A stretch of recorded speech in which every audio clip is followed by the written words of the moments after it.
Hello guys, ihanda na mga gamit nyo pang swimming. Dahil ngayong araw, bibisita tayo sa isang world-class beach ng Pilipinas na talaga naman dinarayo ng mga turista, local man o foreigner. Ang Boracay. This video will give you a well-detailed info about where to, how to, and prices ng iyong transfer from Manila to Boracay.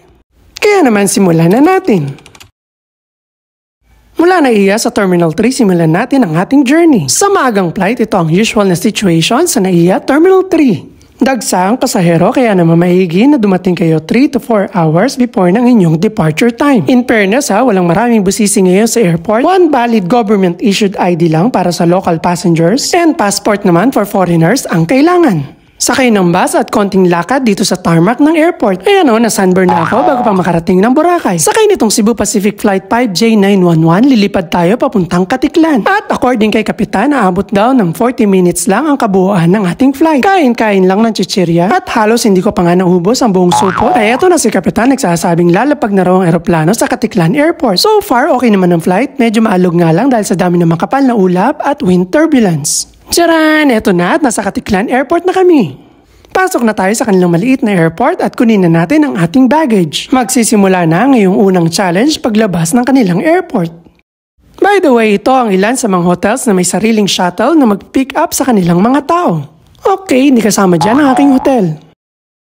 Mula airport, kailangan kang sumakay papuntang Jetty Port, tapos magbangka papuntang Cagban Port, tapos sumakay ulit papunta sa inyong sari-sariling hotel. May dalawang way kung paano ka makakarating sa isla. Unahin na natin ang door-to-door transfer. Ito yung package na nag-o-offer ng one-way complete transfer hanggang sa hotel. Kung saan isang shuttle bus ang service nyo mula airport papuntang Jetty Port, tapos may sariling boat din sila, at pagdating ng Cagban Port, may van sila na maghahatid sa inyo sa mismong hotel. Ito ang rate kasama ang terminal at environmental fee. At ito ang itsura ng mga sasakyan nyo para sa ganitong package. Bus, van, coaster papuntang port, speedboat at van o modern shuttle naman papuntang hotel. Ito ang mga tour agency na nag-offer ng transfer na makikita mo paglabas mo mismo ng airport. Take note nga pala guys na pwede naman kayo sumakay lang ng van o bus papuntang Jetty Port sa halagang 100 pesos per person. Kaya naman advice ko na kung solo traveler ka at gusto mo mag-DIY ay mag-van ka kaysa mag-tricycle. Tricycle to the port, DIY po sa labas ng port.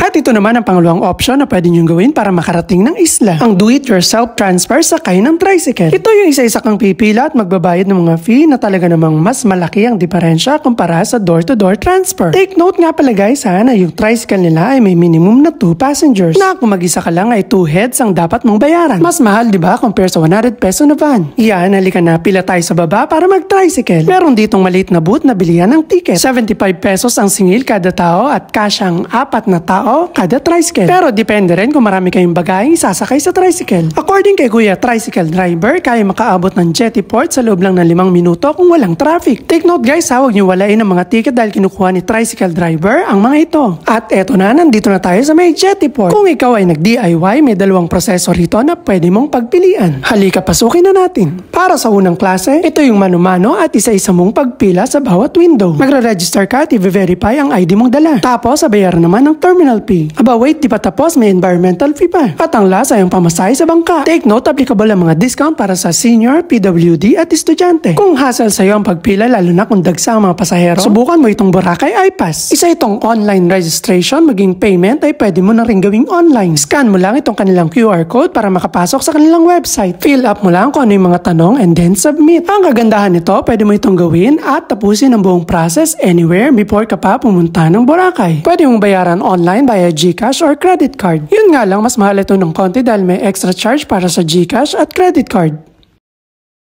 Sa labas na ng port, may mga tao silang tutulong sa iyong gamitin itong iPass. Kung interesado ka, i-approach mo lang sila at sila ang gagawa ng iPass sa iyo. Pati verification ng ID maging payment ay i-assist ka nila. At pagkatapos kang i-verify at magbayad, padadalang ka ng QR code. Screenshot mo na lang dahil ito ang ipapakita mo bago ka sumakay ng bangka. Ang kagandahan nito, pwede mo i-book ang sakay mo back and forth kumpara sa mano-mano na one way lang. Ang dami nilang crew na nag-a-assist sa pasahero. Ayan si ate, hanggang pagkuha ng seat number ko ay siyang gumawa. Isa pa nga pala kung sakaling nakagawa ka ng QR code before ka pumunta ng Boracay. Pero sa kung anong kadahilanan na hindi ka natuloy? Valid itong QR code not 1 year pero hanggang end of the year kung kailan mo siya ginawa. Kompleto na, may seat number na at sasakay na tayo ng bangka papuntang Boracay. Kung marami kang dala, may mga tao rito sa port na nag-o-offer na bitbitin ng bagahe mo. Bigyan mo na lang ng tip pagkatapos isampa sa bangka ang mga dala mo. Inabot lang ng 15 minutes ang pagtawid namin papuntang Boracay. Pero mas matagal daw ng konti kung maalo ng dagat. At eto na nga, nandito na kami sa Cagban Port. Kung ikaw ay nag-avail ng door-to-door transfer, meron na silang mga tao dito na nag-aabang sa inyo para i-guide kayo sa sasakyan yung van o coaster. Pero sa mga turista magdi-DIY naman, meron kayong 5 choices na pwede nyong pagpilian. Isingit ko lang pala guys, kung sakaling kulangin kayo ng dalang cash, merong ATM dito na pwede nyong pag-withdrawan.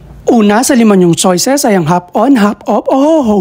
Isa itong air-conditioned minibus na nag-o-offer ng unlimited rides. Para sa akin, sa init dito sa Boracay, ang sarap nga namang sumakay sa isang air-conditioned bus. At ito ang presyo ng mga cards na ino-offer nila. Mula single pass hanggang 3-day unlimited pass. Kung wala kang ticket, malayo man o malapit, ay 50 pesos ang kanilang rate. Kaya mas maigi, bumili ka na lang ng unlimited pass. Dahil kahit ikutin mo ang buong Boracay ng paulit-ulit, dulo sa dulo, ay makakatipid ka rito. Ang nakita ko lang disadvantage nito ay kailangan ka magantay dahil may 10 to 15 minutes o minsan 20 minutes pa nga ang dating o interval ng bawat sasakyan. At saka may designated pick up and drop points lang siya.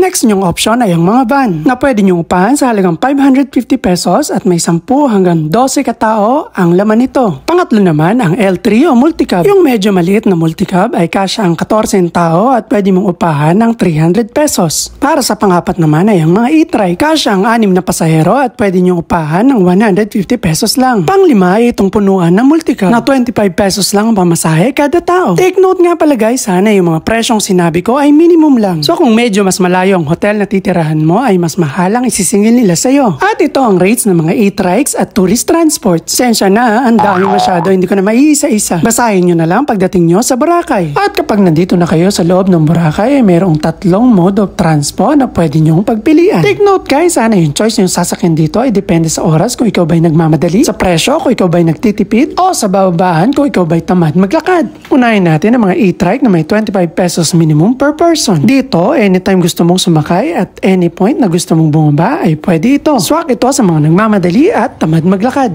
Ganito din ang pangalawa, ang mga single na motor na medyo mahal at exposed ka pa sa araw. Pangatlo, ang Only Ride Ho-Ho. Aircon, yun nga lang may specific pick up at drop off point siya. Swerte mo na lang kung yung pupuntahan mo ay eksakto sa hintuan niya. Kung hindi, ay kailangan mo maglakad. Siya nga pala guys, karamihan sa mga kainan at bilihan dito sa isla ay makikita sa The Mall na located sa Station 2. Kung ang tinitirahan mo ay sa Station 1 o 3, tsaka kung gagastos ka ng malaki sa tricycle back and forth every time kang kakain. Kaya naman mas ina-advise ko na bumili ka ng unlimited card para makatipid. Lalo na kung gusto mo magpunta sa City Mall na located naman sa Station 1. Isa pa sa advantage nitong unlimited Ho-Ho card ay pwede mo itong magamit na pang land tour. Imagine ha, kung kukuha ka ng e-trike para mag land tour, sisingilin ka nila ng 200 pesos per hour. O kaya naman kung tour package ay 3,000 pesos good for 5 persons. Bukod sa info about sa mga transfers nyo rito sa Boracay, ay dagdag na rin natin itong ilan sa mga activities dito sa Boracay na pwede nyong subukan. Included na rin ang mga presyo nila. Take note nga pala guys ha, na yung mga presyo ng mga activities dito ay kadalasang mas mahal lalo na kung solo ka lang. At yan ang detalye ng mga transfers and tours nyo dito sa Boracay. Sana po ay nakatulong ang video na ito para sa inyong magiging bakasyon. Don't forget to like, share, and subscribe. Thank you for watching.